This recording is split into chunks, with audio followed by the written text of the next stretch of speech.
찬송가 407장으로 찬양하시겠습니다. 찬송가 407장입니다.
네, 620장으로 찬양이 됩니다.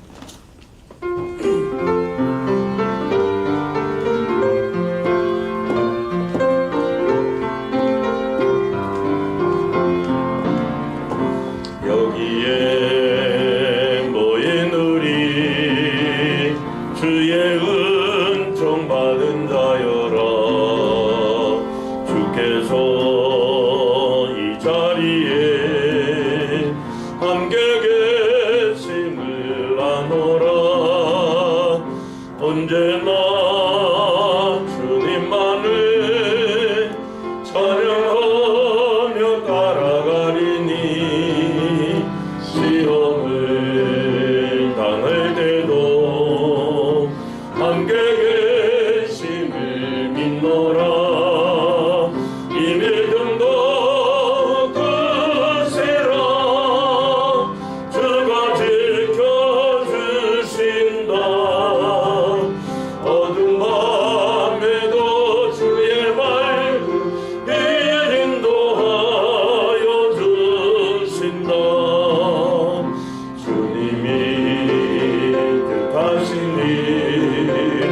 헤아리기 어렵더라도 언제나 기쁘다니 내가 예수를 아노라.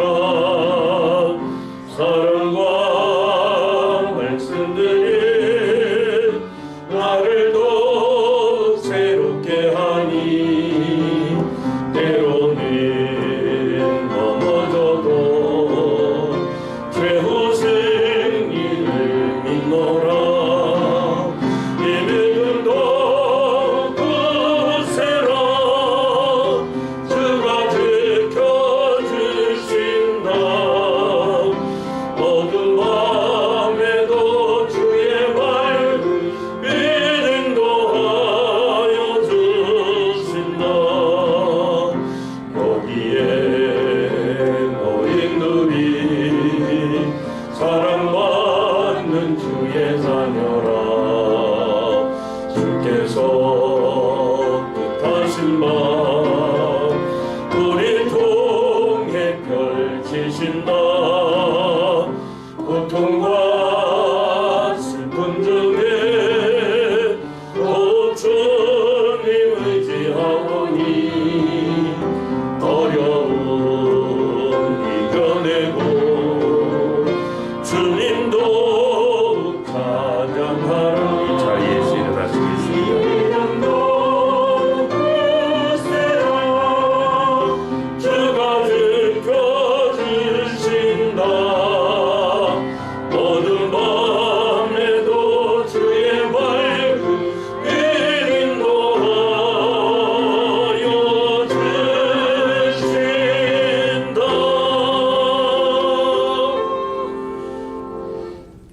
126장으로 임내 찬양 드립니다.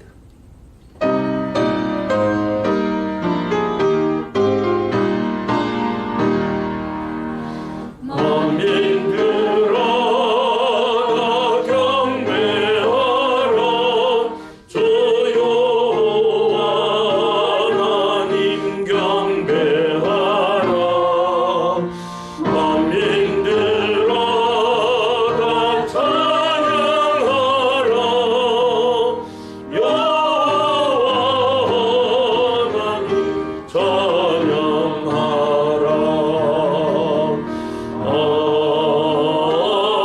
아멘.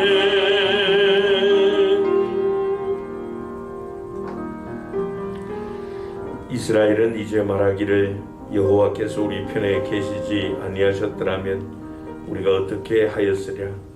사람들이 우리를 치러 일어날 때에 여호와께서 우리 편에 계시지 아니하셨더라면 그때 그들의 노여움이 우리에게 맹렬하여 우리를 산채로 삼켰을 것이며 그때 물이 우리를 휩쓸며 시내가 우리 영혼을 삼켰을 것이며 그때 넘치는 물이 우리 영혼을 삼켰을 것이라 할 것이로다. 우리를 내어 주어 그들의 이에 씹히지 아니하게 하신 여호와를 찬송할지로다. 우리 영혼이 사냥꾼의 올무에서 벗어난 새같이 되었나니 올무가 끊어짐으로 우리가 벗어났도다. 우리의 도움은 천지를 지으신 여호와의 이름에 있도다. 하나님은 영이시니 예배하는 자가 영과 진리로 예배할지니라. 아멘. 우리의 선한 목자이신 하나님 아버지, 전심으로 하나님을 높여 경배해 드립니다. 어둠 속에서도 진리의 빛을 비추어 주셔서 하나님의 뜻 가운데 살게 하시고 하나님의 영광을 위해 살게 하여 주셨으니 감사합니다. 오늘도 하나님께 예배하고자 주의 자녀들이 이전에 모여 사오니 우리의 마음과 목숨과 뜻과 힘을 다해 영과 진리로 드리는 참 예배로 이끌어 주옵소서. 오늘도 예배 가운데 하나님의 인자하심을 사모하며 일하심을 환영하며 기뻐합니다. 우리 예배 가운데 충만하게 임하셔서 역사하여 주옵소서. 오직 하나님께만 영광이 되게 하옵시고 예배하는 모든 성도에게는 하나님의 감동과 치유와 복을 허락하여 주옵소서. 영원 무궁토록 우리의 경배받으시게 합당하신 주 예수 그리스도의 이름으로 기원합니다. 아멘. 우리 영광 전송 찬송가 4장과 46장으로 찬양드립니다.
여호와께서 다스리시니 만민이 떨 것이요 여호와께서 구름 사이에 조정하시니 땅이 흔들릴 것이로다. 시온에 계시는 여호와는 위대하시고 모든 민족보다 높으시도다. 주의 크고 두려운 이름을 찬송할지니 그는 거룩하시니로다. 능력 있는 왕은 정의를 사랑하느니라. 주께서 공의를 견고하게 세우시고 주께서 야곱에게 정의와 공의를 행하시나이다. 너희는 여호와 우리 하나님을 높여 그의 발등상 앞에서 경배할지어다. 그는 거룩하시도다. 그의 제사장들 중에는 모세와 아론이 있고 그의 이름을 부르는 자들 중에는 사무엘이 있도다. 그들이 여호와께 간구하니 응답하셨도다. 여호와께서 구름 기둥 가운데서 그들에게 말씀하시니 그들은 그가 그들에게 주신 증거와 율례를 지켰도다. 여호와 우리 하나님이여 주께서는 그들에게 응답하셨고 그들의 행함대로 갚기는 하셨으나 그들을 용서하신 하나님이시니이다. 너희는 여호와 우리 하나님을 높이고 그 성산에서 예배할지어다. 여호와 우리 하나님은 거룩하시니로다. 아멘. 사도신경으로 신앙 고백드립니다. 전능하사 천지를 만드신 하나님 아버지를 내가 믿사오며 그 외아들 우리 주 예수 그리스도를 믿사오니 이는 성령으로 잉태하사 동정녀 마리아에게 나시고 본디오 빌라도에게 고난을 받으사 십자가에 못 박혀 죽으시고 장사한 지 사흘 만에 죽은 자 가운데서 다시 살아나시며 하늘에 올사 전능하신 하나님 아버지 저리로서 산자와 죽은 자를 심판하러 오시리라. 성령을 믿사오며 거룩한 공예와 성도가 서로 교통하는 것과 죄를 사하여 주시는 것과 몸이 다시 사는 것과 영원히 사는 것을 믿사옵나이다. 아멘. 자리에 앉으셔서 찬송가 337장으로 찬양합니다.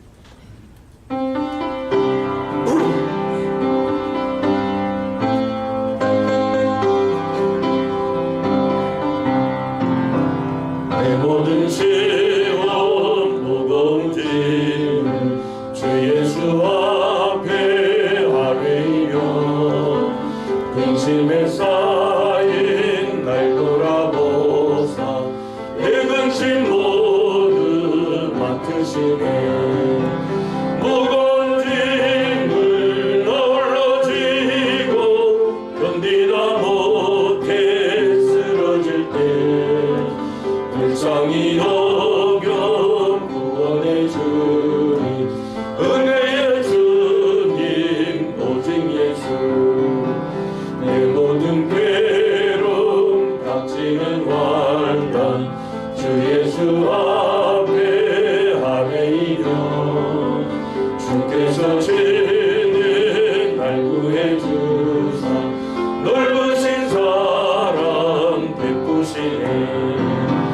무거운 짐을 나 홀로 지고 견디다 못해 쓰러질 때 불쌍히 여겨 구원해 주니 은혜의 주님 오직 예수. 내 짐이 점점 무거워질 때 주 예수 앞에 아뢰이며 주께서 친히 날 구해 주사 내 대신 짐을 져주시네. 무거운 짐을 나 홀로 지고 견디다 못해 쓰러질 때 불쌍히 여겨 구원해 주니 은혜의 주님 오직 예수. 마음의 시험 무서운 죄를 주 예수 앞에 아뢰이며 예수는 나의 능력이 되사 세상을 이길 힘드시네. 무거운 짐을 나 홀로 지고 견디다 못해 쓰러질 때 불쌍히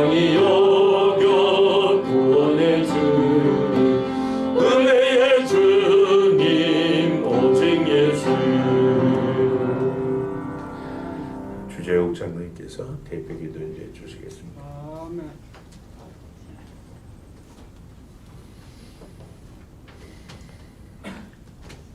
우리의 영혼을 소생시키시고 자기 이름을 위하여 의의 길로 인도하시는 거룩하신 하나님을 찬양하며 경배합니다. 만물 위에 계셔 세세토록 찬양과 영광을 받으실 거룩하신 하나님, 풍요로운 열매가 익어가는 가을에 말씀의 은혜를 잊지 않고 거룩한 자리에 모이도록 인도해 주신 하나님께 감사를 올려드립니다.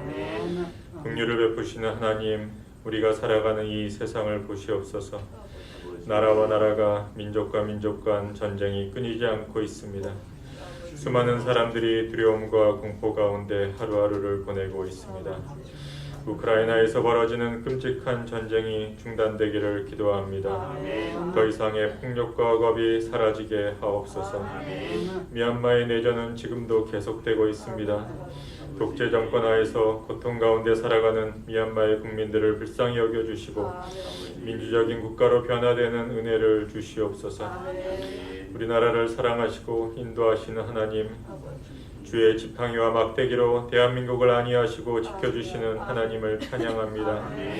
혼란스러운 정치와 암울한 경제 상황 가운데 있지만 여호와를 찾는 자에게 은혜를 주시는 하나님, 여호와의 얼굴을 구하는 민족에게 하나님을 보여주시겠다고 하셨습니다.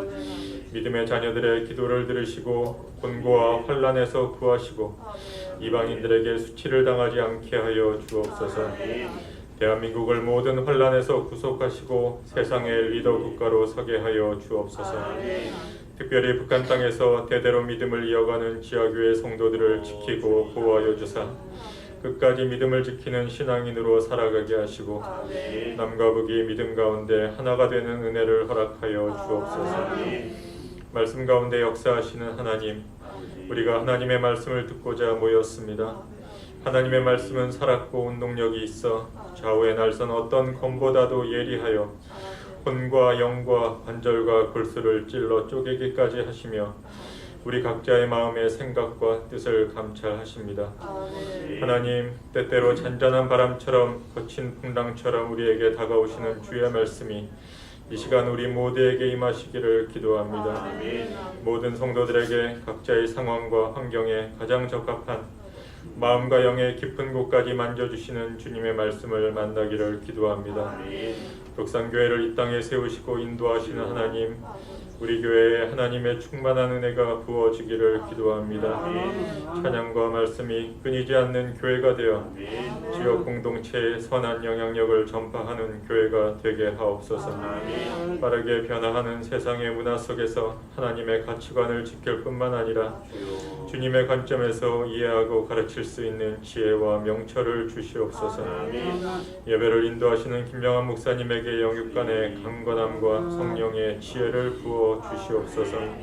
예배를 돕는 모든 사역자들에게 성령의 충만함을 허락하시고 할렐루야 찬양단의 찬송 소리가 우리 모두의 고백이 되어 하늘에 계신 주님의 보좌에 전해지기를 기도합니다. 예수님의 옷자락이라도 만지고자 했던 간절한 여인의 마음으로 예배 드리기를 소망하며 이 모든 기도 지금 이 순간에도 우리를 위해 성부 하나님께 중보하시는 예수 그리스도의 이름으로 기도드립니다. 아멘.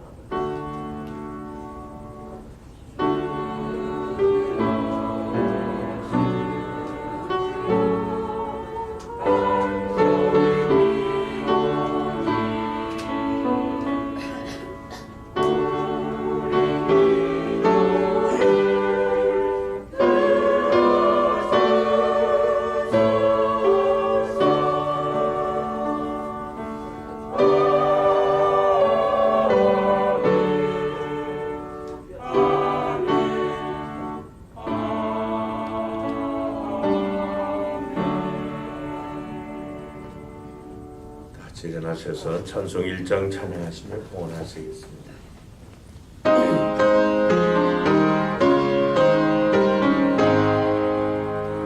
만복의 근원 하나님 온 백성 전송 드리고 조총사역 찬송하세 찬송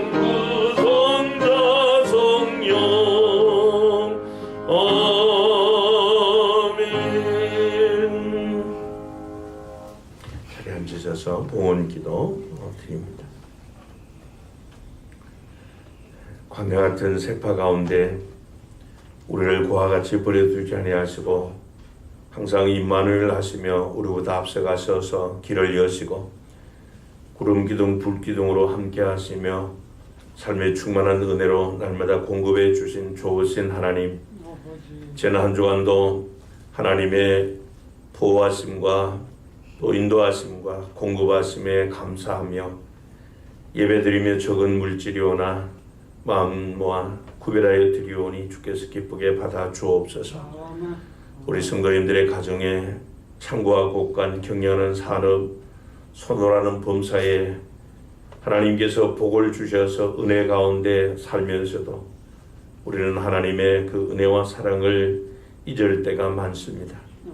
하나님 앞에 다시 한번 이 은혜 가운데 우리의 믿음이 회복되고 또 항상 그 은혜를 감사하며 주께 경배하게 하옵소서. 하나님께서 우리에게 재물 얻는 능력을 주시고 또 캄캄하고 어두운 곳에 있는 보화를 주셔서 땀 흘려 얻은 것 가운데 열의 하나를 하나님의 약속의 말씀을 따라 구별하여 드립니다.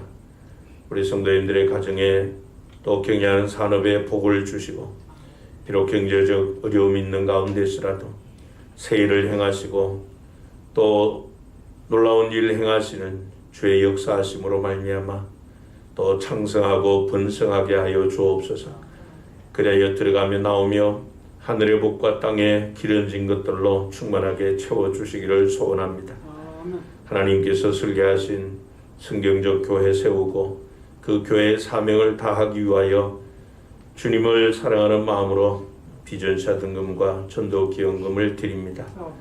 우리 교회가 하나님의 위대한 계명과 주님의 위대한 명령에 생명 바쳐 헌신하는 교회가 되게 하시고 이 마지막 시대에 하나님 앞에 존귀한 교회로 쓰임받게 하여 주옵소서. 그래야 교회의 모든 지체가 하나님께서 교회를 통하여 주시는 만물을 충만하게 하시는 그 복을 다 공급받아 누리게 하옵소서. 오늘도 하나님의 성소에서 흘러나오는 복락의 강물을 마시게 하시고 그 복락의 강물이 우리 교회가 속한 이 지역 교회와 또 지역과 우리 민족 위에 또 세계로 흘러가게 하여 주옵소서. 하나님의 자녀들이 주께서 행하신 일들 감사하며 예물을 드립니다. 범사에 감사하여 하나님을 영화롭게 하는 우리 성도님들을 다 되게 해 주옵소서. 은도 내 것이요 금도 내 것이라고 말씀하신 하나님께서 우리 성도님들의 각양 형편을 따라 필요한 모든 은혜와 복을 공급하여 주옵소서. 주님의 명령 받들며 주님의 나라 확장하고 또 복음을 전파하기 위하여 선교헌금 드립니다. 하나님께서 마지막 때에 무르익게 하셔서 추수할 영혼들 많이 있지만 또 선교 현장에 물질이 부족하여 안타까운 일들을 많이 경험합니다. 하나님, 우리 교회가 후원하는 이 자리 교회들, 선교기관들, 선교사님들, 우리 지교회 반타보 교회 위에 귀하게 쓰임받게 하여 주옵소서. 하나님께 예배하는 아름다운 전을 세우고자 건축헌금 드립니다. 드린 손길들마다 하나님 나라의 백향목 같은 믿음의 사람들로 쓰임받게 하여 주옵소서. 사랑의 교제를 나눈 성도님들이 드리는 목자헌금과 출연금을 드립니다. 적은 예물이지만 소홀히 하지 않고 정성껏 마음 모아 드리는 성도님들의 성실함에 복을 주시고 흔들림 없는 기업을 보장받게 하여 주옵소서. 오늘도 일에 헌신하는 일꾼들과 예물 관리하는 재정부원들, 하나님이 주신 은사를 따라 주님의 몸된 교회 세우고 그 사명 다하고자 섬기는 성도님들의 사랑의 수고와 섬김을 주께서 일일이 기억하여 주셔서 천국에서 해같이 빛나게 하여 주시고 죽도록 충성하여 생명의 면류관 다 받아 누리게 하옵소서. 오늘도 주님의 거룩한 날 맞이하였으나 또 육체가 약하여 주 앞에 나오지 못한 우리 성도님들 이 시간도 주님 찾아가 주시고 우리의 모든 질고 때문에 채찍의 맞음으로 나음을 주신 주님께서 치유의 은총을 다하여 주옵소서. 또 청혼의 꿈을 안고 외국에 나가 유학 중에 있는 우리 자녀들에게 하나님 함께 하시고 비록 어려운 과정들 이수하지만은 지식까지 새롭게 하시는 하나님의 귀한 역사 허락하여 주시고 늘 안전하게 보호하고 인도하여 주옵소서. 또 나라의 부름받고 공무 중에 있는 우리 자녀들에게도 늘 안전하게 지켜 보호하여 주옵소서. 행여 또 믿음의 뒷걸음질하는 우리 성도님들 기억하시고 열심을 품고 주를 섬기도록 하나님께서 은혜 베풀어 주옵소서. 우리의 모든 것의 주인 되신 주 예수 그리스도의 이름으로 기도하옵나이다. 아멘. 성경 말씀 신약 성경 마태복음 제26장 69절부터 75절 말씀을 보시겠습니다.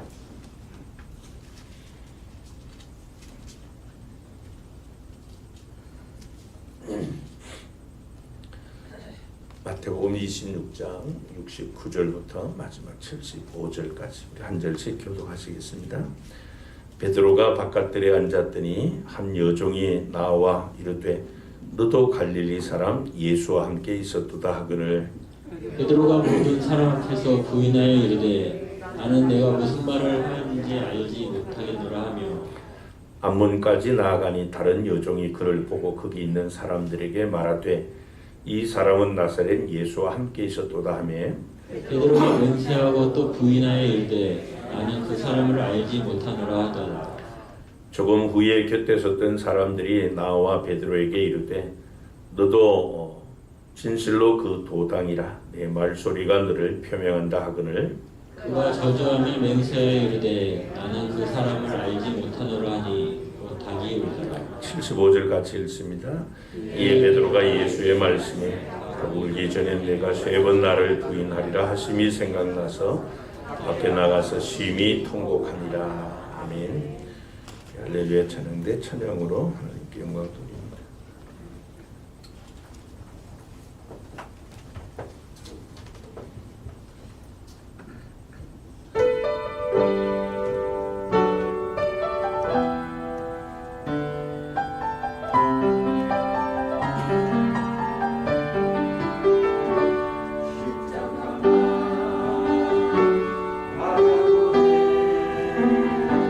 어떠한 고난이 닥쳐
잠시 기도드리시고 말씀 나누도록 하겠습니다.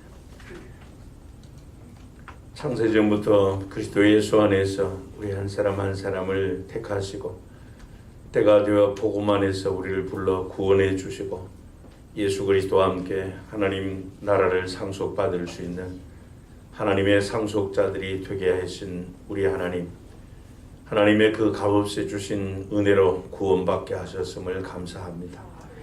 허나 우리의 노력과 행위와 공로가 아니라 하나님의 무조건적 사랑으로 또 은혜로 받은 구원이기에 우리는 그 구원을 가볍게 여기고 또 등한히 여길 데가 없잖아 있습니다.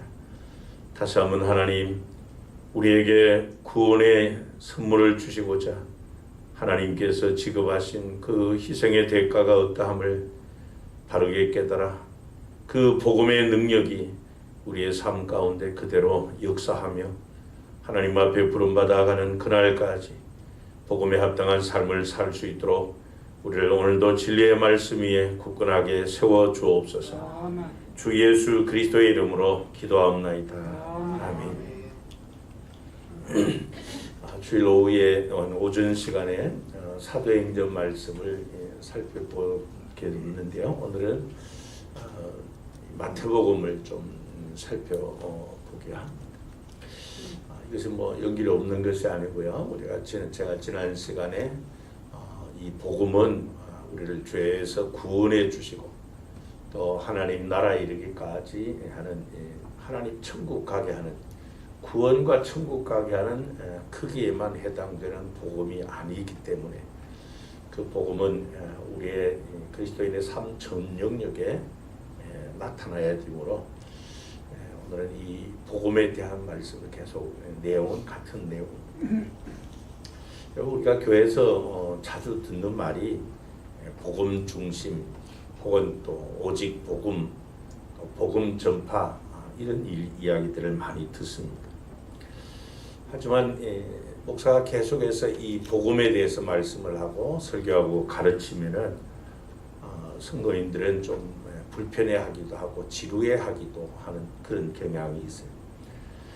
그러나 우리는 이 복음에 대해서 우리의 생각들을 좀 정리하고 개념이나 관점을 새롭게 좀 바꿔야 될 필요가 있습니다. 왜냐하면 이 복음이라고 하는 것은 지난 시간에도 말씀드린 것처럼 우리 죄에서 구원하는 그 역할, 또 우리를 천국 가게 하는 그런 역할만이 아니기 때문에 이 복음은 우리 그리스도인들의 삶의 전체의 중심이 되어야 하고요. 나의 모든 것이 이 복음과 연결이 되어야만 합니다. 그렇지 않으면은 성경에 다루고 있는 수없이 많은 그 반복적인 실수 혹은 또 허무한 이런 경험들이 우리의 삶 가운데도 자연스럽게 나타날 수밖에 없기 때문에 그렇습니다. 여러분, 오늘 우리가 살펴볼 이 베드로를 보면요, 이 베드로는 우리가 잘 아는 것처럼 예수님의 12제자 가운데 수제자입니다. 그런 심지어 무리를 걸었던 경험이 있던 사람입니다. 주는 그리스도시요 살아계신 하나님의 아들이시라고, 예수님이 메시아라고 자신 있게 선포했던 사람입니다. 또 제자들 중에서도 가장 행동력에 있어서 강했던 그런 사람이 바로 베드로입니다. 근데 그랬던 그가 오늘 본문에 보면 예수님을 모른다고, 그것도 한 번이 아니라 3번이나 부인합니다. 그리고 마지막 3번째 예수님을 부인하는 그의 말을 보면은 저주까지 하는, 그야말로 있을 수 없는 그런 일을 스승없이 저지르고 말았습니다. 그리고 우리가 아는 것처럼 이 베드로의 시작은 참 눈부셨죠. 마태복음 4장 18절부터 20절에 보면 갈릴리 해변에 다니시다가 두 형제 곧 베드로라 하는 시몬과 그의 형제 안드레가 바다에 그물을 던지는 것을 보시니 그들은 어부라 말씀하시되 나를 따라오라 내가 너희를 사람을 낚는 어부가 되게 하리라 하시니 그들이 곧 그물을 버려두고 예수를 따르니라 그랬습니다.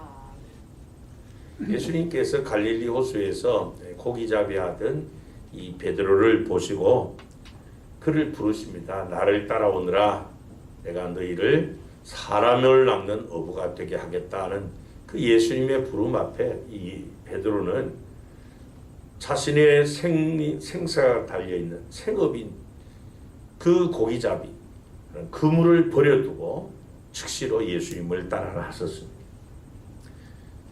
여러분 한번 생각해 보세요. 자신의 그 생업이에요. 가족의 생사가 거기에 달려 있어요. 근데 그 모든 것을 다 버려두고 그 길로 주님을 따라 나선다는 것은 이것은 결코 쉬운 결단이 아닙니다. 쉽지 않은 그런 결심이죠. 자신의 직업 또 익숙했던 삶 이런 것들을 한순간에 버리고 주님을 따라 나선다는 것은 이것은 대단한 변화입니다. 그리고 이제 3년 동안이나 주님을 따라다니며 동고동락합니다. 하지만 그가 오늘 본문에서 보여주는 그의 마지막 모습은 너무나도 초라하고 또 비참하고 참 이 최고의 제자라고 말했던 그가 망가지는 것을 보면서 참 우리가 끝까지 믿음 생활을 잘하고 믿음을 지킨다는 것이 얼마나 힘들고 어려운 일인가 하는 것을 짐작하게 합니다. 한때 믿음이 좋았던 그 시절의 추억을 가지고 있었습니다. 그랬던 그가 오늘 이렇게 믿음의 길에서 이탈하는 이유가 도대체 뭐냐 하는 것. 여러분 우리가 복음서에서 보면서 알 수 있는 것처럼 예수님께서 중요한 일을 하실 때는 그 12명의 제자들을 다 데려간 것이 아니라 베드로, 야고보, 요한 이 세 사람에게만 집중하셨던 것을 봐요.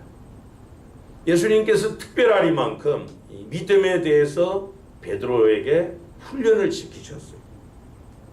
그랬던 그가 오늘 본문에서 이렇게 예수님을 모른다고 예수님과 이탈하게 된 이 동기가 도대체 뭐냐 하는 것이에요. 여러분 베드로뿐만 아니라 우리도 마찬가지예요. 우리 그리스도인들도 하나님께서 주신 그 구원의 은혜를 끝까지 간직하며 하나님 나라 가는 그날까지 이탈하지 말아야 됩니다. 여러분 이 이탈이라고 하는 말의 정의는 대열에서 떨어져 나갔다는 의미입니다. 그래서 이 베드로는 예수님으로부터 떨어져 나가서 이탈자가 되고 말았습니다.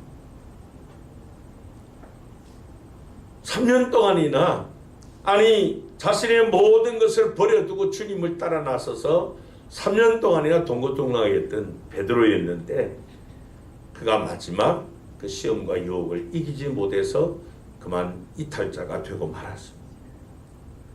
마치 하나님께서 주신 그 에덴 동산에서 뱀의 유혹을 이기지 못해서 그 모든 것들을 다 잃게 된 아담과 하와를 연상하게 합니다. 우리도 마찬가지죠. 우리도 신앙생활 하다 보면은 이 내리막길을 갈 때가 있고 이탈할 때가 있어. 이 코로나 사태로 인해서 얼마나 많은 성도들이 이탈자가 되었습니다. 통계에 의하면 우리나라만 해도 이 코로나 사태로 인해서 2년 동안 7만 개의 교회가 문을 닫았어요. 7만 개 이상. 그게 성도들이 얼마나 많겠어요. 여러분 베드로가 나쁜 사람이기 때문에 이탈을 했습니까? 그게 아니에요. 베드로나 우리나 예수님을 끝까지 따르지 못하도록 방해하는 그런 세력들이 있는 이 세상에 우리가 살기 때문에 그런 거예요.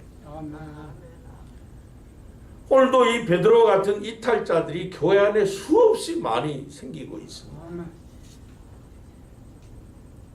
이유야 여러 가지겠죠. 세상의 유혹을 이기지 못해서 정욕에 사로잡혀 자신의 욕망에 따라 편리함을 따라서 지난 시간에도 말씀드린 것처럼 미국의 그리스도인들의 최대 우상이 편리함이라 그랬잖아요. 편안함이 우상이 되어 있는. 이런저런 이유로 하나님의 곁을 떠납니다. 하나님과 거리감을 두고 살아요. 여러분, 베드로가 하루아침에 이렇게 무너진 것이 아닙니다. 마태복음 26장 31절부터 35절에 보면요, 그때 예수께서 제자들에게 이르시되 오늘 밤에 너희가 다 나를 버리리라. 기록된 바 내가 목자를 치리니 양의 떼가 흩어지리라 하였느니라. 그러나 내가 살아난 후에 너희보다 먼저 갈릴리로 가리라. 베드로가 대답하여 이르되 모두 주를 버릴지라도 나는 결코 버리지 않겠나이다. 예수께서 이르시되 내가 진실로 네게 이르노니 오늘 밤 닭 울기 전에 네가 3번 나를 부인하리라. 베드로가 이르되 내가 주와 함께 죽을지언정 주를 부인하지 않겠나이다 하고 모든 제자도 그와 같이 말하니라 그랬습니다. 여러분, 예수님은 지금 베드로를 위시해서 제자들이 그들이 어떤 믿음을 소유하고 있는가 다 알고 계셨습니다. 모두 주를 버릴지라도 결코 절대 주를 버리지 않겠나이다 라고 고백하는 이 베드로의 말이 진실이 아닌 것을 주님은 알고 계셨습니다. 다른 제자들의 입에서도 마찬가지로 죽을지언정 부인하지 않겠다고 호언장담하는 그들의 말도 가짜라는 사실을 주님이 알고 계십니다. 여러분, 우리도 마찬가지. 우리도 그 제자들보다 낫다고 할 수 있을까요? 내가 절대 그렇지 않겠다, 그렇게 하지 않겠다 다짐했는데도 결국은 무너지고 말아요. 그래서 여러분, 우리가 구원의 은혜를 받고 하나님의 부름을 받는 그날까지 이 복음 신앙에서 계속 살고 주를 온전히 따르는 것이 참 결코 가벼운 일은 아니구나 하는 것을 새삼 느끼게 돼요. 복음 중심의 신앙생활을 하는 것이 결코 쉽지 않기 때문에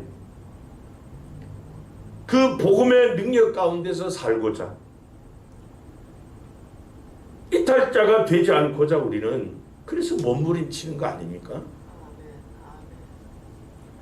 그러기 위해 우리는 이 영혼을 갈망하는 그 믿음을 갖고 이 우리를 이탈하게 하는 이런 걸림돌들, 장애물들을 잘 극복할 수 있기를 바랍니다. 그러면 우리를 이 복음 중심의 신앙생활, 이 믿음의 길에서 이탈하게 만드는 이 걸림돌 장애물들이 무엇이었는가, 무엇인가 하는 것을 이 베드로의 경우를 통해서 살펴보기 원합니다. 먼저 우리를 이 믿음의 길에서 이탈하게 하는 첫 번째 장애물은 완벽해야 한다는 것이 우리에게 장애물이 되어서 이탈하게 할 때가 있습니다. 여러분, 사람은 누구나 다 죄성을 갖고 있긴 하지만은 죄를 짓지 않겠다, 그런 결심을 하는 것이 일반적이죠. 그 믿는 성도이든 믿지 않는 불신자이든 간에 이런 죄 짓는 것을 좋아할 사람이 누가 있어요? 그런데도 사람은 죄를 짓고 삽니다. 내가 지은 죄, 네가 지은 죄 정도만 다를 뿐이지 사람은 죄 가운데 살아갈 수밖에 없어요. 그래서 말하는 것이 진실하지 못해요. 내 말이 참말이다, 정말이다, 뭐 진실하다 하지만은 그거 다 거짓이에요. 믿으라고 하는 말도 사실은 가짜죠. 그래서 여러분, 사람이 하는 말 가운데 과장하고 부풀리고 속이고 하는, 또 순간을 모면하려고 하는 이런 말들을 다 제해버리면은 진실이라고 하는 것은 과연 몇 프로나 되겠어요? 우리가 하루에 수없이 많은 말을 내뱉는데 이런 것들을 다 빼고 나면은 진짜 진실한 말을 몇 마디 하겠어요? 그럼 세상 사람들만 그렇습니까? 예수 믿고 구원받은 성도들, 그 구원의 은혜에 감사하고 감격해가지고 이제는 하나님 말씀 따라 살겠다, 죄 짓지 않겠다, 날마다 성경 보고 기도하고 예배 참석하고 하나님 가까이 하는 이런 신앙생활 열심히 하겠다고 이제는 거짓말하지 않고 욕도 하지 않고 나쁜 짓 하지 않고 또 나쁜 거 보지도 않고 행하지도 않겠다 수없이 다짐하지만은 며칠 못 가서 그렇게 다짐했던 것들이 다 무너져요. 그리고 후회합니다. 그리고 초라한 자기의 모습을 보면서 자괴감을 느끼죠. 죄책을 느낍니다. 이렇게 여러분 죄는 우리를 늘 따라다니고 늘 붙어 다닙니다. 구원받은 성도이기에 죄와는 상관없는 삶을 살 것이다 그렇게 생각하지만은 우리는 이 죄로 인해서 괴로움을 당하고 또다시 자신의 무능함과 한계를 느낄 수밖에 없잖아요. 그런 초라하고 비참한 나를 보면서 참 나는 구제불능이다 그런 느낌을 갖는데 왜 그런가? 바로 예수를 믿는 것을 완벽해야 한다고 그렇게 자기 설정, 자기 최면, 자기 사고로 그렇게 고정해 놓았기 때문에 여러분 복음은 완벽주의자를 만드는 것이 아닙니다. 복음은 율법주의자를 만드는 것이 아닙니다. 그냥 죄를 짓지 않고 실수하지 않게 하는 그 도구가 복음이 아니라 그 말입니다. 여러분 사도 바울 같은 대사도도 로마서 7장 14절부터 20절에 보면 이런 탄식을 합니다. 우리가 율법은 신령한 줄 알거니와 나는 육신에 속하여 죄 아래에 팔렸도다. 내가 행하는 것을 내가 알지 못하노니 곧 내가 원하는 것은 행하지 아니하고 도리어 미워하는 것을 행함이라. 만일 내가 원하지 아니하는 그것을 행하면 내가 이로써 율법이 선한 것을 시인하노니 이제는 그것을 행하는 자가 내가 아니요 내 속에 거하는 죄니라. 내 속 곧 내 육신에 선한 것이 거하지 아니하는 줄을 아노니 원함은 내게 있으나 선을 행하는 것은 없노라. 내가 원하는 바 선은 행하지 아니하고 도리어 원하지 아니하는 바 악을 행하는도다. 만일 내가 원하지 아니하는 그것을 하면 이를 행하는 자는 내가 아니요 내 속에 거하는 죄니라 그랬습니다. 여러분 여기서 바울이 탄식하며 우리에게 가르치고자 하는 말씀이 뭐예요? 여러분 완벽한 성도가 되십시오. 그것을 이야기하는 것이 아니고 죄와 싸우는 것을 말합니다. 여러분 어떻게 보면 이 구원은 완벽을 말하는 것이라기보다 전투를 말합니다.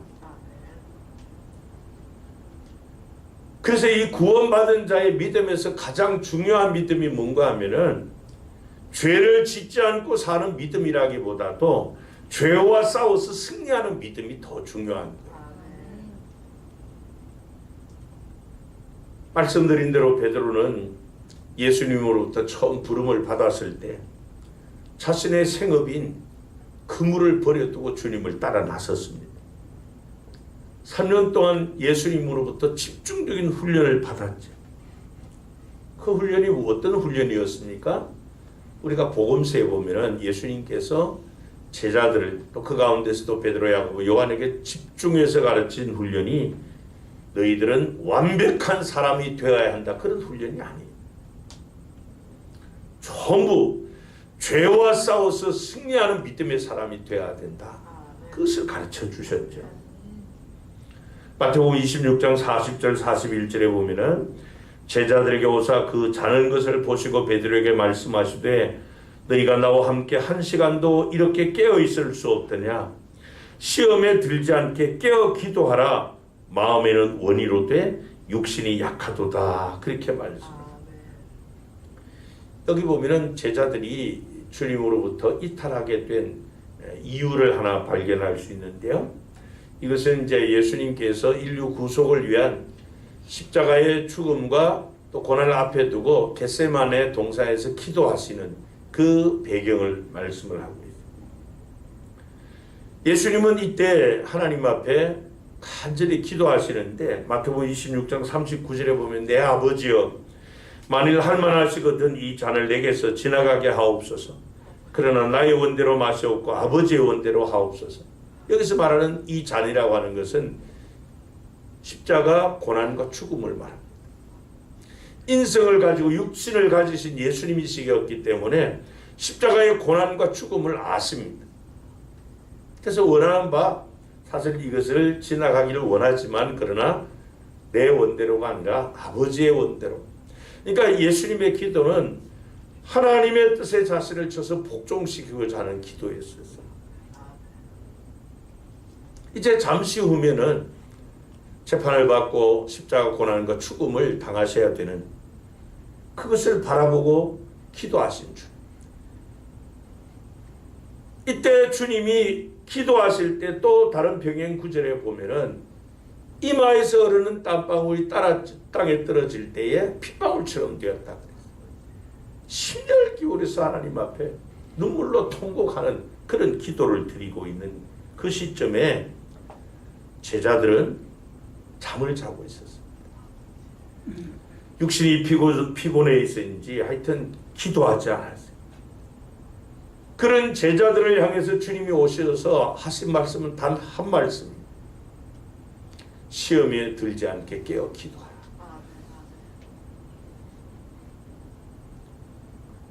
여러분, 이 뭐가 시험입니까?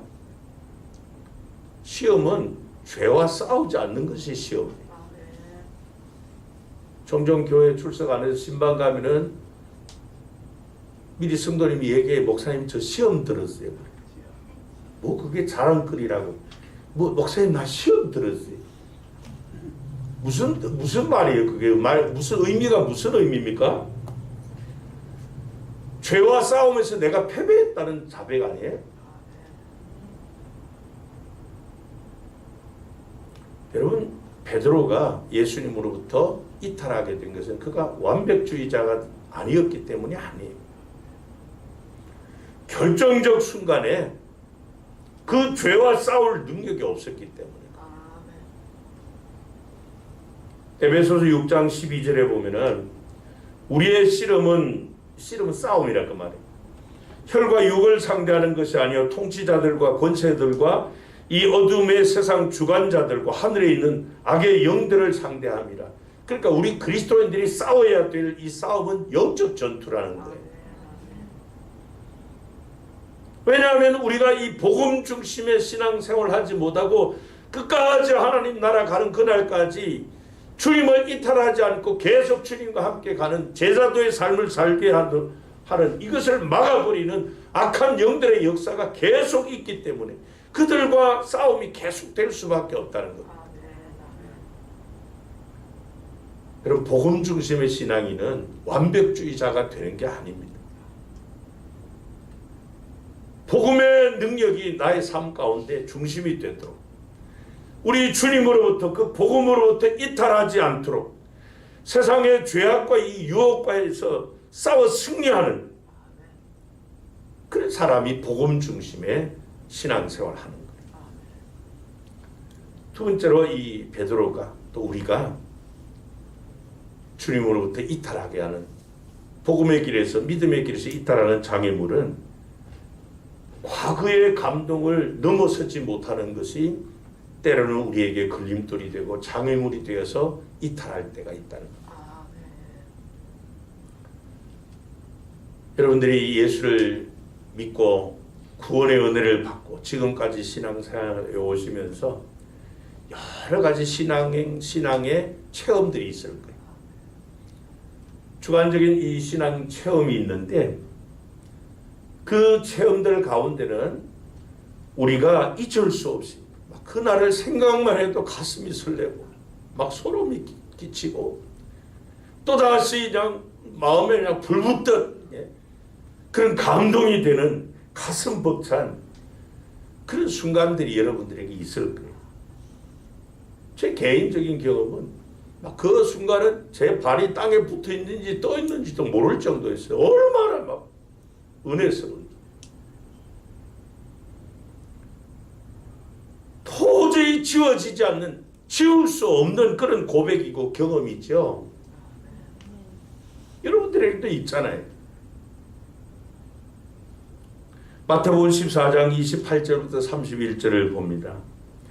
베드로가 대답하여 이르되 주여 만일 주님이시거든 나를 명하사 물 위로 오라 하소서 하니 오라 하시니 베드로가 배에서 내려 물 위로 걸어서 예수께로 가되 바람을 보고 무서워 빠져가는지라 소리질러 이르되 주여 나를 구원하소서 하니 예수께서 즉시 손을 내밀어 그를 붙잡으시며 이르시되 믿음이 작은 자여 왜 의심하였느냐.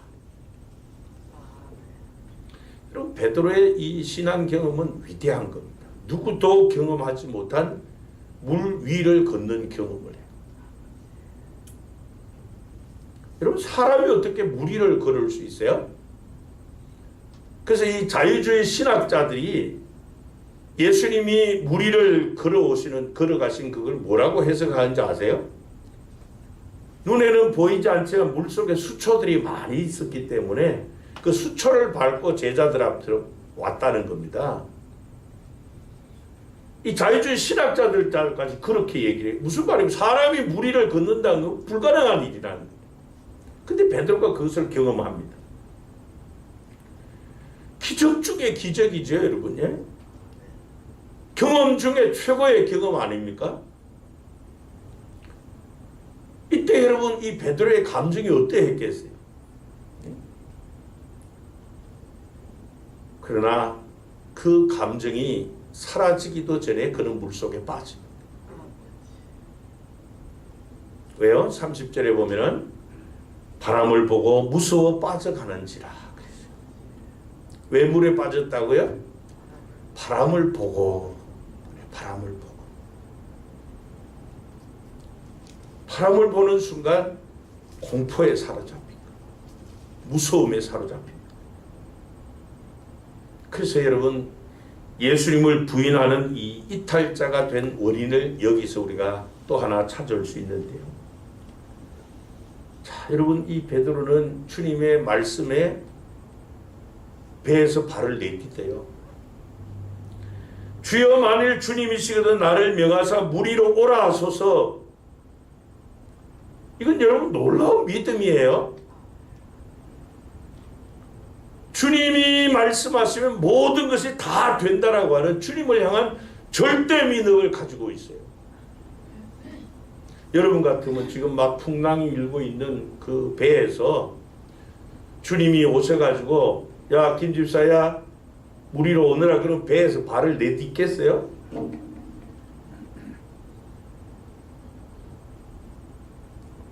베드로의 믿음이 대단한 믿음이에요. 그러나 그의 시선이 주님으로부터 이탈합니다. 주님을 보던 그의 시선이 바람을 보기 시작합니다. 그 순간 무서움에 사로잡힙니다. 물 위를 걷고 있는 자신의 다리가 후들리는 거예요. 그러니까 물속에 빠질 수밖에 없죠. 중심을 잡지를 못해요. 속수무책으로 물속에 빠집니다. 여러분 베드로의 경험은 엄청난 신앙 경험입니다. 믿음의 결과였었어요. 그러나 기억해야 될 사실은 그 놀라운 경험의 순간에도 주변에서는 사방에서 풍랑이 일고 있었다는 겁니다. 바람이 불고 있었다는 겁니다. 여러분 이 세상은 우리를 대적하는 악의 세력들은 그 풍랑 가운데서도 믿음으로 물 위를 걷도록 감격 가운데 신앙생활 하도록 주님만을 바라보고 전진하도록 그냥 놔두질 않는다 그 말입니다. 내가 지난날에 과거에 아무리 놀라운 신령한 영적인 경험을 했다 할지라도 오늘 나의 시선이 주님을 향하지 않으면 그 지난날의 경험은 아무 의미가 없는 거예요. 본문 69절을 봅니다. 베드로가 어디에 앉아 있다고요? 바깥뜰에 앉았더니 한 여종이 나와 이르되 너도 갈릴리 사람 예수와 함께 있었도다 하거늘 그럽니다. 베드로가 예수님으로부터 이탈해서 지금 바깥들에 앉아 있습니다. 예수님은 지금 거기에 잡혀가가지고 고문을 당하고 재판을 받고 수모를 당하고 고초를 당하고 있는데 그분 곁에 누구도 없었어요. 오히려 베드로만 이 바깥들에서 예수님의 그러한 광경을 구경할 뿐이죠. 여러분 지난날 무리를 걸었던 경험이 이 순간 무슨 의미가 있어요? 아무 의미가 없어요. 심지어 변화산에 베드로, 야고보, 요한을 데리고 올라가신 주님, 그 변화산상에서 천사의 모습, 신령한 몸으로 변화되었을 때 그 광경을 두 눈으로 목격한 베드로가 뭐라고 고백합니까? 주님, 여기가 좋습니다. 우리 내려가지 맙시다. 여기 집 짓고 삽시다. 얼마나 감격스러우면 그렇겠어요. 제가 그 다볼산 올라가 봤어요. 그날따라 그냥 진눈깨비가 오고 그냥 뭐 추워가지고요. 여기 어떻게 집 짓고 살자 그랬지 싶더라고요. 그때 또 그 경험이 얼마나 은혜스러웠으면은 주님 내려가지 맙시다. 여기 삽시다. 그런 경험이 이 순간 무슨 의미가 있느냐. 현실 앞에 다 무너지고 마는 거예요. 여러분 우리가 베드로를 보면서 깨달아야 될 점은 과거의 나의 신앙적 경험, 그것은 나에게 감동을 줄 수 있어요. 좋은 신앙 추억으로 기억에 될 수는 있지만은 그것들이 오늘 나를 이기게 해주지는 않는다는 거예요.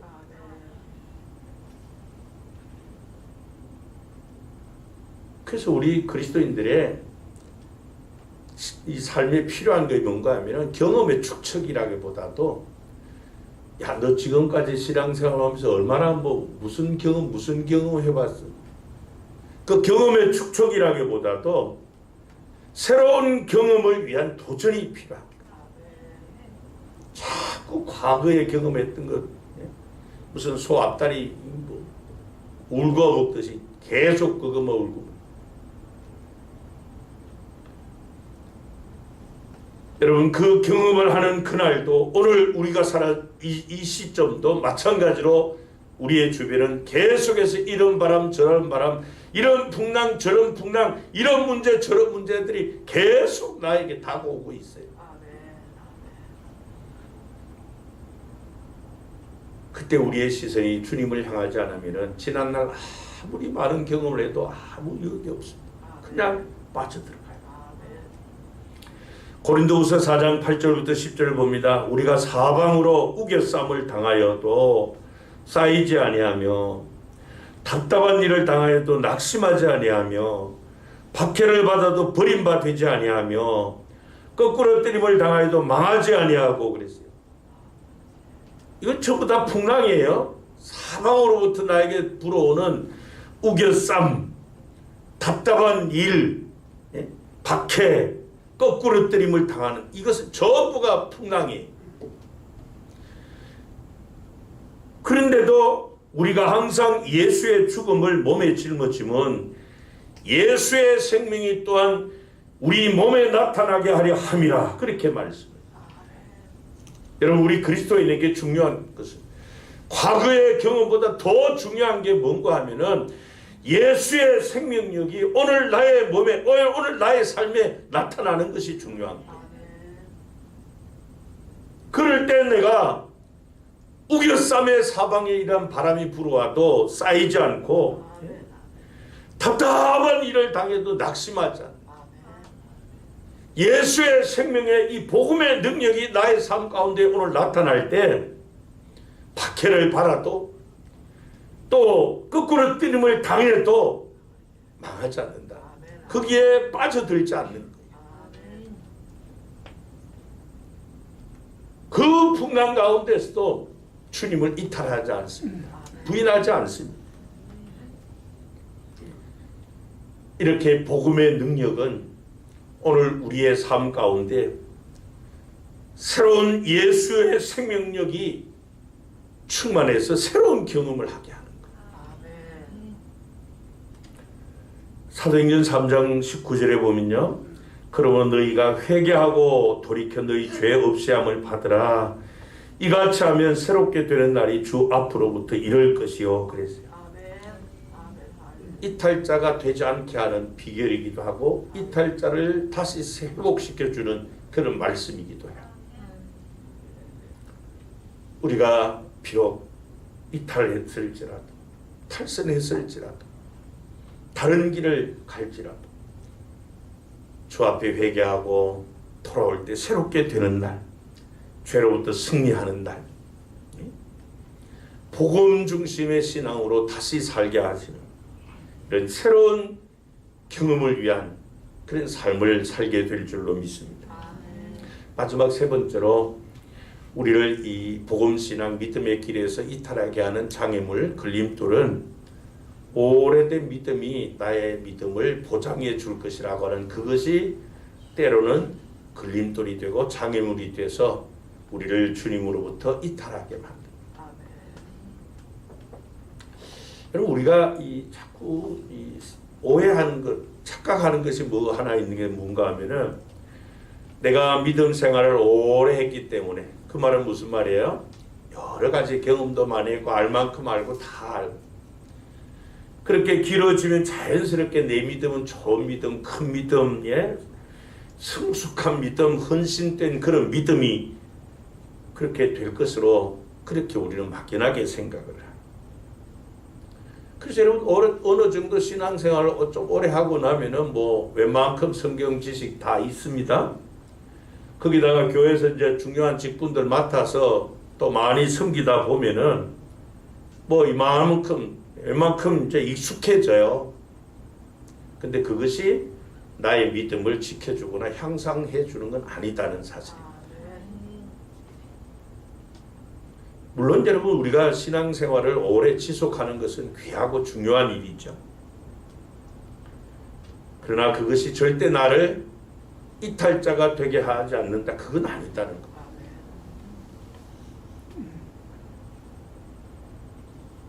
그래서 여러분, 장기간 신앙생활을 하다 보면은 뭐 교회에 대해서도, 행정에 대해서, 성경에 대해서도 웬만한 지식은 다 있잖아요. 어느 정도 신앙생활 한 분들은 교회 주일날 와가지고 주보 딱 보면서 본문 보고 제목 보면 오늘 목사님 이렇게 설교할 거다 다 알잖아요, 여러분.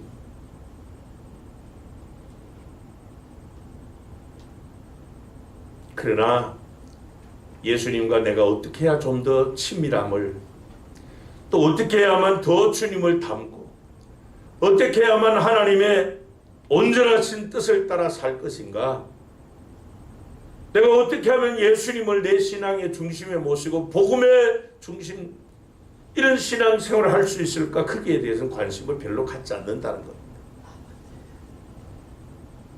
왜요?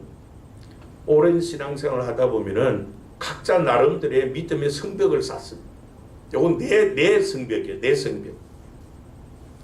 자기만의 굳은 그 행동, 신앙이 있어요. 모습. 이걸 무슨 말씀을 들어도 안 깨져요. 이건 여리고성보다 더 철옹성이. 안 깨져요, 안 깨져요. 그래서 때로는 자기 자신에게 뿐만 아니라 신앙 공동체에도 많은 해를 끼칠 때가 있어요. 여러분, 오늘 본문에 나오는 베드로의 모습은 우리가 참 많은 것을 생각하게 하는 그런 본문이 있잖아요. 그가 자신의 모든 것 다 버려두고 주님의 말씀 한마디에 주님을 따라 나서 3년 동안이나, 뭐 3년이 길면 길고 짧으면 짧을 텐데 여하튼 주님과 동고동락했습니다. 제자로 지냈죠. 근데 그의 오늘 나오는 이 마지막 모습은 상상할 수 없는 그런 행동을 하는 거예요. 가장 믿었던 사람, 그가 고백한 대로 주와 함께 죽을지언정 절대로 주를 부인하지 않겠다고 했던, 그가 한 번도 아니라 3번씩이나 그것도 맹세하며 저주까지 하면서 부인하는 거예요. 보면 72절에 보면 베드로가 맹세하고 또 부인하여 이르되 나는 그 사람을 알지 못하노라 하더라 그랬어요. 74절에도 보면 그가 저주하며 맹세하여 이르되 나는 그 사람을 알지 못하노라 하니 곧 닭이 울더라 그랬어요. 여러분 부인하고 저주하는 것이 뭐 그리 영광스러운 일이라고 그것을 맹세까지 합니까? 여러분 맹세는 그럴 때 사용하는 것이 아니에요.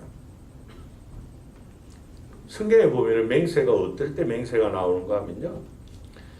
하나님을 더 잘 경외하고 하나님의 말씀과 뜻에 더 잘 순종하고 하나님의 그 약속이나 사명을 지킬 때 맹세를 해요. 그래서 성경에서는 이 거짓 맹세, 헛된 맹세를 아주 단호하게 그렇게 다루고 있습니다. 여러분 성경에 보면 300회 이상이나 이 맹세에 대한 책임과 의무, 그러니까 맹세라는 표현이 나올 때 보면 항상 책임과 의무, 하나님의 판단과 응답이 같이 나와요. 근데 오늘 본문에 나오는 이 베드로의 맹세는 이런 성경적 근거를 둔 맹세가 아니고 자기 감정, 자기 생각에 기준한 그런 맹세로 부인하지 않겠다고 한 거예요.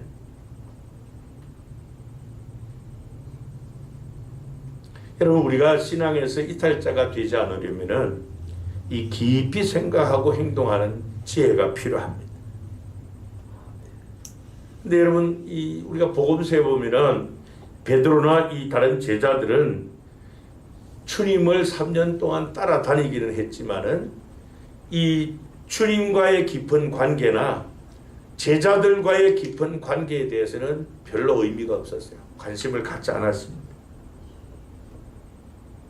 서로 하나가 되어서 한 몸을 이루는 믿음의 관계를 맺지 못했습니다. 그들은 늘 주님을 따라다니면서 길을 따라가면서 주님을 따라가면서 싸웠는데 주제가 뭐였어요? 누가 좀 더 헤게모니를 쥐느냐. 그거였었어요. 누가 좀 더 높은 자리를 차지하느냐. 그러니 위기가 왔으니까 흩어질 수밖에 없죠. 홀로 행동할 수밖에 없죠. 그래서 여러분 복음서에 나오는 제자들의 모습을 보면은 그들이 함께 모여 기도했다. 또 자신들의 믿음과 영성과 헌신을 위한 대화나 격려나 위로와 용기를 북돋아낼 그런 표현이 하나도 없어요. 오직 길을 가면서 싸우는 거예요. 누가 좀 더 높은 자리 차지하는 거예요.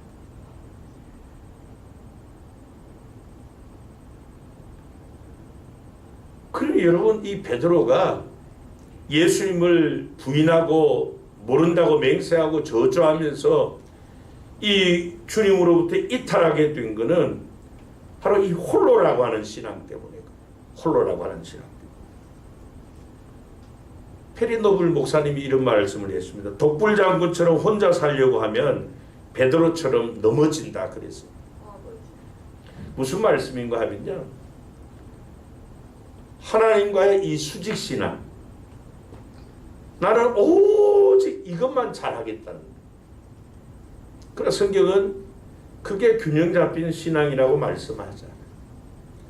우리가 마음을 다하고 뜻을 다하고 힘을 다하고 목숨을 다해서 하나님을 사랑하라. 이 수직신앙이에요.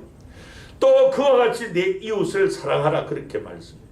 이 수평신앙, 그리스도와 한 몸을 이룬 각 지체들과의 이 수평신앙, 한몸신앙, 이 몸신앙도 필요하다는 거예요. 그래서 이것이 균형이 잡혀야만 건강한 믿음의 사람입니다. 근데 많은 사람이 이 수평신앙은 별로 중요하게 생각을 하지 않아요. 언니 하나님과 나만의 신앙만 똑바로 서면 된다고 생각을 하는 거예요. 아닙니다. 주님께서도 계명 중에 제일 큰 계명이 바로 이 수직신앙과 수평신앙이 균형 잡힌 신앙이라고 말씀하셨습니다. 하나님과의 이 관계 중요합니다. 그 못지않게 중요한 것이 예수를 믿는 또 다른 지체들, 성도들과의 관계도 중요합니다. 왜냐하면 여러분 우리의 신앙은 혼자 성숙하는 신앙이 아니기 때문에 함께 지어져 가느니라 그렇게 말씀합니다. 함께. 그렇지 않고 홀로 신앙을 하게 되면 홀로 신앙인 생활하는 분들은 자꾸 편협한 신앙, 자기 주관적인 신앙, 자기 성만을 높이 쌓은 신앙생활을 하기 때문에 결정적일 때 잘못 선택을 하는 거예요. 그래서 이탈자가 됩니다. 그래서 믿음의 공동체인 교회의 중요함이 거기에 있어요. 여러분 이 12제자의 실패, 12제자의 이탈은 또 하나의 이유가 바로 주님과 동행 또 지체들과의 동행, 표면적으로는 이루어졌지만은 관계가 이루어지지 않았다. 여러분 오늘날도 이 베드로처럼 제자들처럼 이렇게 믿음의 생활을 하는 성도들이 얼마나 많아요? 교회 공동체에 소속되기를 싫어합니다. 그냥 성도들과 별로 관계를 갖지 않으려고 홀로 바깥들에서 그냥 바깥들에서 나는 절대로 맹세하면서 주님을 떠나지 않는다, 부인하지 않는다, 이탈하지 않을 것이라고 자기 체면을 걸지만은 그러나 혼자 있는 그 시간이 이미 자신이 지금 무너져가고 이탈자가 되어가고 있다는 사실을 기억하시기 바랍니다.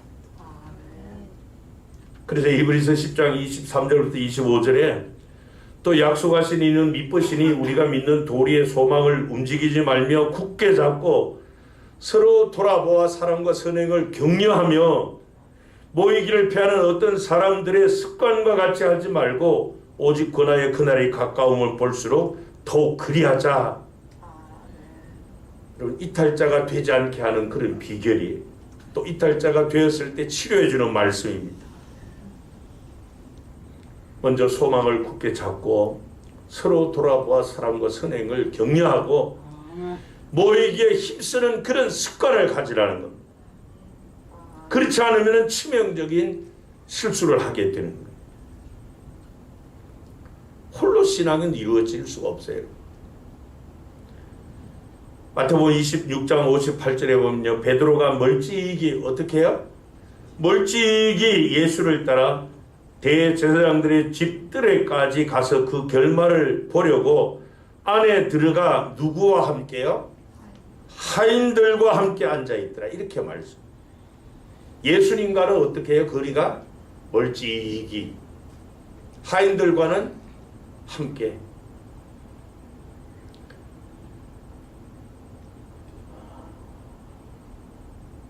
여러분 이 신앙은 홀로 혼자 성숙해야지거나 바르게 서지 못해요. 신앙생활을 나의 의지, 결단 뭐 이런 것 가지고 하는 거 아니에요, 여러분?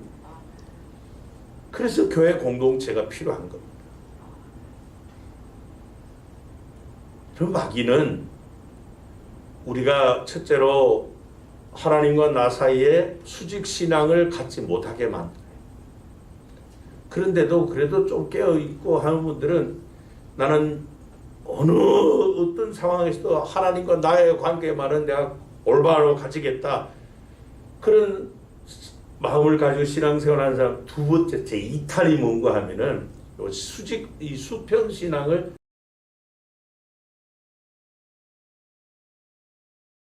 갖지 못하게 하는 거예요.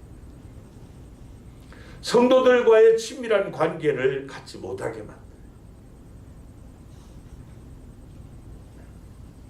그래서 성도들 간에 주 안에서 한 몸을 이루고 있고 형제 자매가 된 이 지체들을 사랑하고 서로 나누고 세우고 하는 이런 일들을 못하게 만들어요. 성도의 친밀한 교제를 이루지 못하게 만들어요. 그게 귀찮게 생각되는 거예요. 그래서 마귀는요, 자꾸 우리를 하나님으로부터 멀어지게 만들고 믿음의 공동체에서 멀어지게 만들고 성도들과의 관계도 멀어지게 하는 거예요. 홀로 신앙을 만듭니다.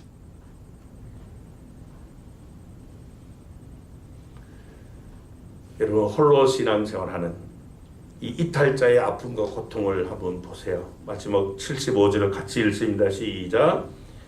이에 베드로가 예수의 말씀에 닭 울기 전에 내가 3번 나를 부인하리라 하심이 생각나서 밖에 나가서 심히 통곡하니라. 상황 종료되었습니다. 예수님의 말씀처럼 베드로는 예수님을 모른다고 3번 부인했습니다. 그랬더니 닭이 울어요. 닭 소리에, 울음소리에 예수님의 말씀이 생각이 났습니다. 눈물이 흐를 수밖에 없죠. 뼈를 깎는 듯한 통곡을 할 수밖에 없는 거예요. 내가 모든 것 버려두고 주님을 따라 나선 지가 3년이고 주님으로부터 특별 교육과 훈련을 받은 나이고 그 많은 영적인 신령한 경험들을 했는 나인데 내 신앙, 내 모습이 이른가? 한심한 거예요. 자신이 볼 때도. 여러분 왜 우리 그리스도인이 복음 중심의 신앙생활을 해야 되는가? 이유를 말씀해 주는 것이 뼈저리게 느끼게 하는 것이 바로 이 구절이에요.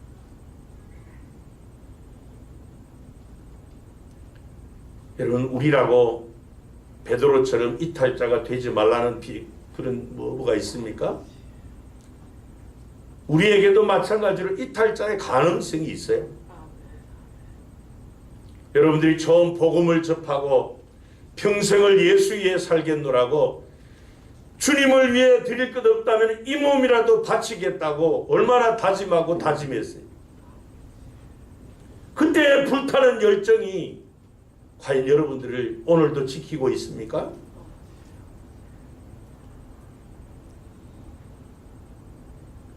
우리가 복음 신앙으로 무장해야 되고 복음 공동체를 세워야 되는 이유가 바로 거기에 있는 거예요. 여러분 예수님을 부인하고 이탈자가 되는 사람 정해져 있지 않아요, 여러분. 내가 복음과 멀어지고 주님과 멀어지면 이탈자가 될 수밖에 없어요. 그래서 성경은 하나님을 가까이 함이 내게 복이라고 그랬어요. 예수님께서 요한복음 15장 5절에 말씀을 합니다. 나는 포도나무여 너희는 가지라. 그가 내 안에 내가 그 안에 거하면 사람이 열매를 많이 맺나니 나를 떠나서는 너희가 아무것도 할 수 없음이라. 아멘. 이게 여러분 복음의 힘과 능력이에요. 여기서 말씀하는 이 열매는 여러 가지로 말씀할 수 있죠. 우리의 신앙 품격의 향상, 더 큰 믿음의 사람, 뭐 여러 가지가 될 거예요. 근데 그것은 우리가 하는 게 아니라는 거예요. 나는 주님과 연결만 되어 있으면 주님이 우리에게 이런 것을 주신다. 내가 다짐하고 결심한다고 내 신앙 품격이 높아지는 게 아니라 그 말입니다. 내 신앙이 성숙되는 게 아니라 그 말씀이에요. 내가 복음과 멀어지면 그렇게 될 수가 없어요.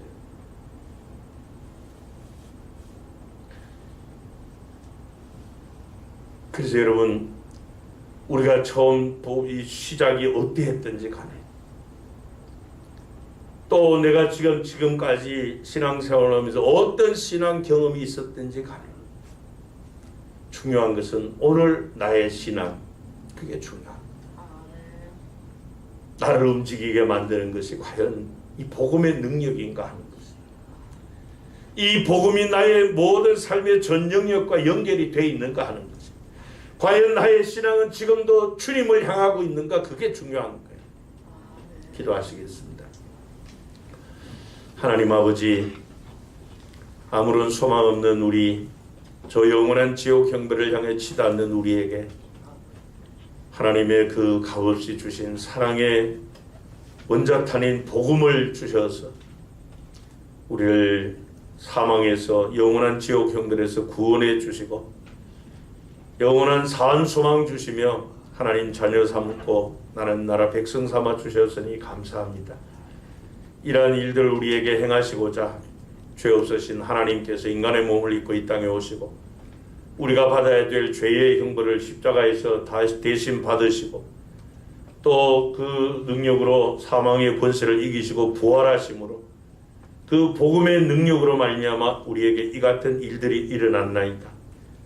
그러기에 그 복음의 능력이 우리의 삶의 중심이 되고 근간이 되어 우리의 삶의 모든 영역이 복음과 연결되게 하여 주옵소서.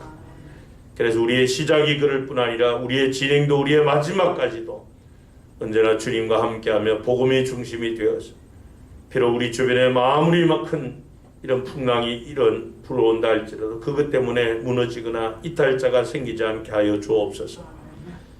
언제나 복음의 능력으로 우리의 하나님을 향해서 우리의 시선을 고정하게 하시고 주님의 말씀 따라 이 죄와 싸우게 하시고 더 나아가 우리 그리스도인들과 함께 아름다운 그리스도의 몸을 세워감으로 함께 자라갈 수 있도록 은혜를 더하여 주옵소서.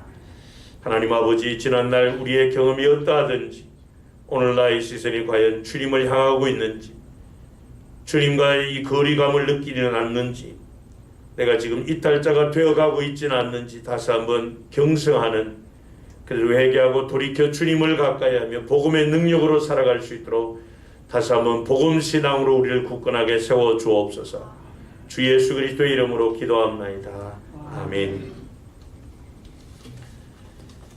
찬송가 357장으로 찬양드립니다.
소식입니다. 10월 이제 다음 주 끝인데요. 전도 축제가 10월 2일부터 시작이 되었습니다. 추수감사주일까지 여러분들이 태신자로 영혼 구원을 위해서 가슴에 품고 기도하시는 전도 대상자들 가운데 한 명이라도 꼭 교회로 인도하고 등록시킬 수 있도록 사랑으로 섬기시고 기도하고 복음을 전하시기 바랍니다. 또 오후 예배 시간에 계속 이제 예배 훈련 학교 진행하고 있습니다. 코로나 사태로 무너진 예배 신앙 다시 세우는 그런 기회로 삼으시면 좋겠습니다. 우리 성도님들 이 목장 모임 설교 시간에 말씀드린 것처럼 구역 모임에도 함께 참석해 주시고요. 특별히 이 금요 기도회에 많이 나오셔서 기도하는 일에 더욱더 힘을 모아주시면 고맙겠습니다.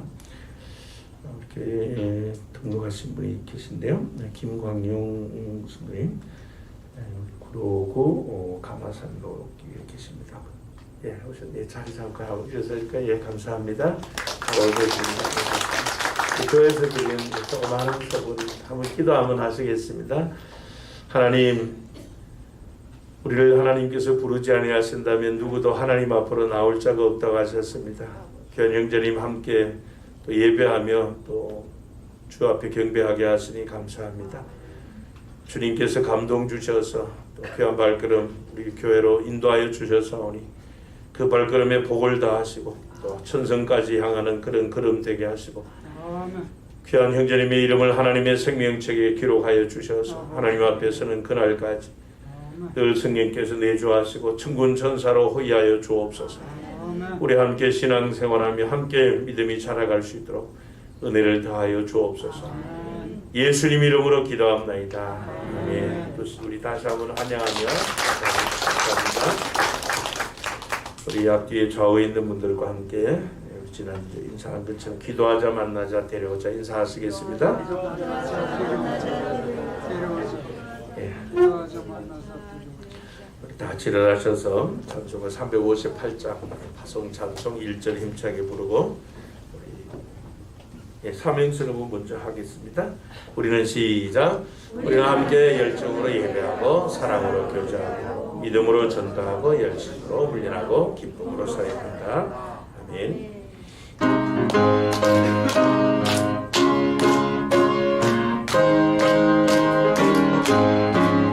주의 진리 위해 십자가 하늘 높이 들고서 주의 군사 되어 영맹스럽게 찬송하며 나가세 나가세 나가세 주 예수만을 위하여 목숨까지도 바치고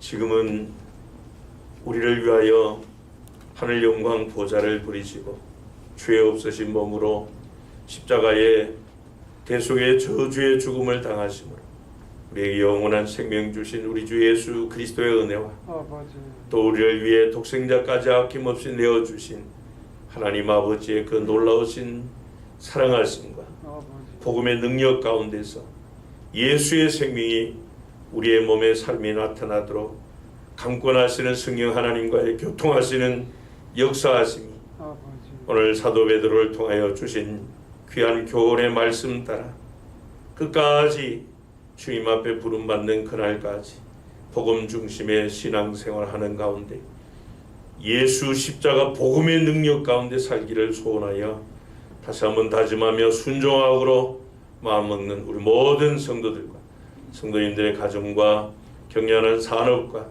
주님의 몸된 교회와 우리 지교회 반tab보 교회 위에 이 시간도 온천에 다니며 만민에게 복음을 선포하는 선지자들과 또 선교사님들과 그들의 사역 위에 이제부터 영원토록 함께 있을지어다. 아멘.